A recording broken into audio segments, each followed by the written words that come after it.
শেষমেশ যে আমার এত বড় একটা ক্ষতি হয়ে যাবে সত্যি ভাবতে পারিনি। কি তোমরাও ভাবছো তো? তো চলো পুরো ভিডিওটা দেখতে থাকো। সো হ্যালো এভরিওয়ান, তোমরা সবাই কেমন আছো? আশা করি সবাই ভালো আছো। আর তোমাদের ভালোবাসি আমি অনেক অনেক ভালো আছি। যা গরম পড়ছে এখন, ফ্যান ছাড়া তো থাকাই যায় না। তো আজ তো ঘুম থেকে উঠতে একটু লেট হয়ে গেছে, তাই সকাল সকাল স্নান টান করে স্কুলে চলে গেছিলাম, তাই তোমাদের সঙ্গে শেয়ার করা হয়নি। তো এখনও চলে গেলাম ছাদে। তো চলো দেখে আসি গাছগুলো কেমন আছে। তারপর তো এসে দেখি আমি টপে যে অ্যালোভেরাটা লাগিয়েছিলাম সেখান থেকে দুটো চারা বের হচ্ছে।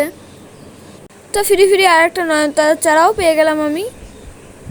এটা কি নয়নতারা, সাদা না গোলাপি? তোমরা একটু কমেন্টে জানিও তো। তারপর দেখি কিনা ডোপাটি গাছে কতগুলো ফুল এসছে, কি সুন্দর লাগছিল। তারপর তো আমি এদিকে দেখলাম কুঞ্চিলতার অনেকগুলো চারা হয়েছে। তারপর তো চলে এলাম ড্রাগন গাছের কাছে।